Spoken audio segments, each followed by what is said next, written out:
Welcome to the Cozy Little Library today with your Clean Reads Book Buddy. As you can see to my right, the ridiculously ambitious May TBR that I've been reading through, shared that recently in a video, and I have been working on a summer TBR that I'll be announcing soon. I may have made some new purchases in the last few days. I will be sharing those on shorts and otherwise, but today I have a special video to share how we can use books to honor our nation's heroes. You are probably in one of two groups. You are from a U.S. military family and you know the stress and the sacrifice that goes with that lifestyle.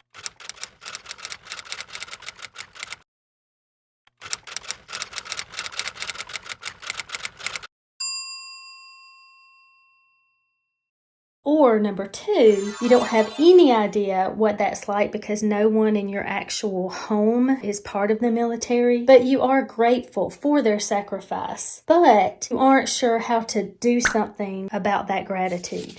I wanted to share a few action steps to honor their sacrifice with our books. It's something I like to call sharing positive patriotism. How do we do that? There are 3 action steps that I'm challenging you to today. Read books about our nation in some way. Number 2, you're doing your own research and you're learning for yourself how history actually was. And then number 3, sharing that knowledge and that respect with others in your home, in your sphere of influence, and encouraging them to do their own reading as well. Now, let's get to the books that I want to suggest. And most of us are very familiar with the historical fiction that's very popular right now, especially in the Christian book world. It's wonderful, and I think it's very honoring to our heroes that we're learning in this interesting way about what they went through, those especially who gave their lives for the cause. And I would love for you to list your favorites in the comments below. I also wanted to challenge us to do a little bit more reading about colonial America. It's such a formative point of our nation's history. And listen, it's not as intimidating as you think. Did you know that the Declaration of Independence is very short?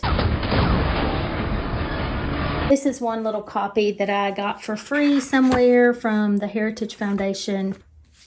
I was in a little independent bookstore recently and they had these amazing little hardcovers, and this one was about the history and etiquette of the flag, the actual flag code that has been written into law by former presidents. It's not just a feeling, they are actual federal resolutions that have been signed.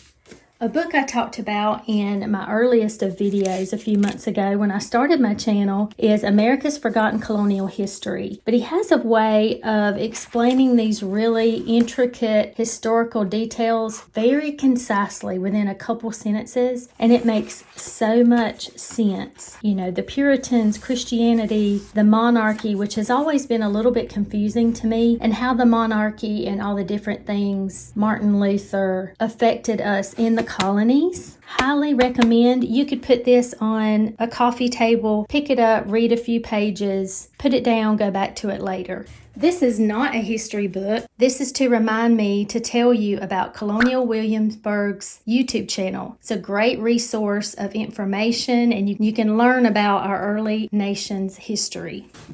I was just going to show you that you can get books like this. This was fairly inexpensive, and I went ahead and got this. This has all the important documents, but I want to show you an even more beautiful one that I adore.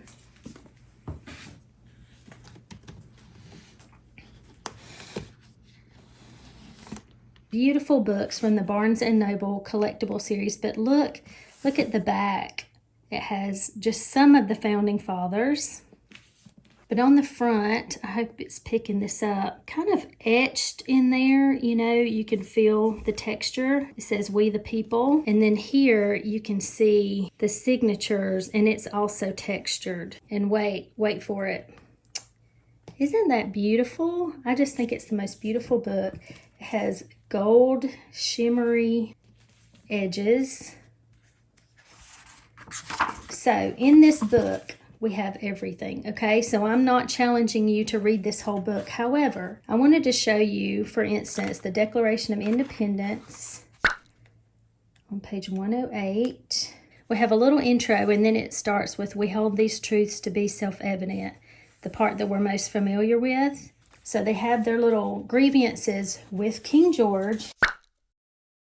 He has forbidden, he has called together, he has dissolved, he has obstructed, and it goes on, and you can see exactly what they were spun up about, and then it has their signatures. And you can see John Hancock is bigger than anyone else, just like the actual document.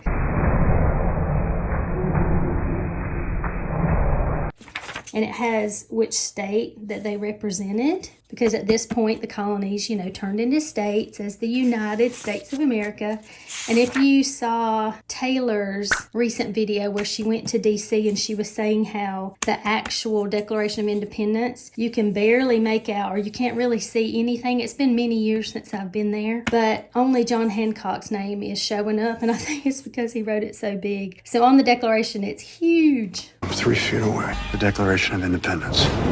If nothing else, I challenge you to read the Declaration of Independence. Will you do that for me? Just read it, and then you'll know what it was all about. Quickly, I'm going to share a few middle school and children's books that I personally have that I think are great stories. Johnny Tremaine, winner of the Newbery Medal, a story filled with danger and excitement as Johnny tells of the turbulent, passionate times in Boston just before the Revolutionary War. Don't turn your nose up on the American Girl books. They are fabulous. This one is about Felicity, whose family is at the time of the Revolutionary War. And as I shared the other day, I bought this one for myself. I'll show you some others in a second. But I love this because it shows an accurate account of people who politically feel different from each other. It was like that all over in the colonies, but this shows just this one little story. Her family is divided as well. Her dad is a patriot. Her grandfather is a loyalist.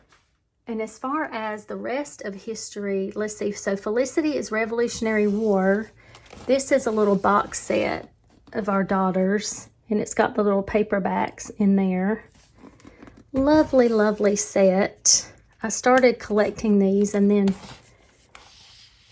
either I couldn't find them in the boxes or whatever, but Molly is about World War II era. They really are all fabulous. There's Addie, she's super sweet, 1861. Then we've got some modern ones. She's from Hawaii. Sage is from New Mexico. Cecile, I think her family is French, Creole. Then we have the Native American stories.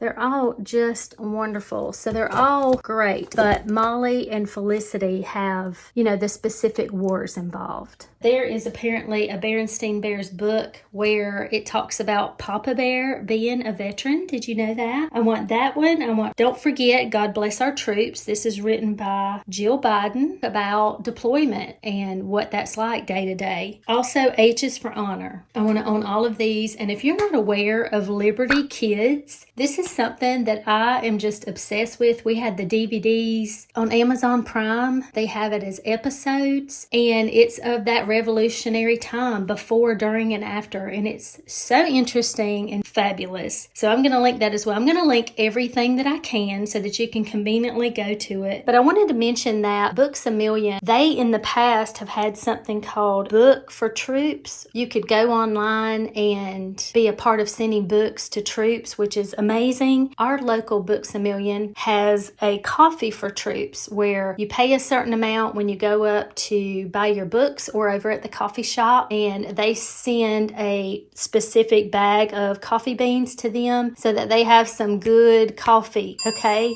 I think that is amazing. So if you have a Books A Million near you, ask them what their current thing is that they're doing for troops. Okay, Clean Read Book Buddies, I hope this positive patriotism challenge was helpful so you can read all the books, learn for yourself, and share that knowledge and respect of our nation, its beginnings, and our heroes. Until next time.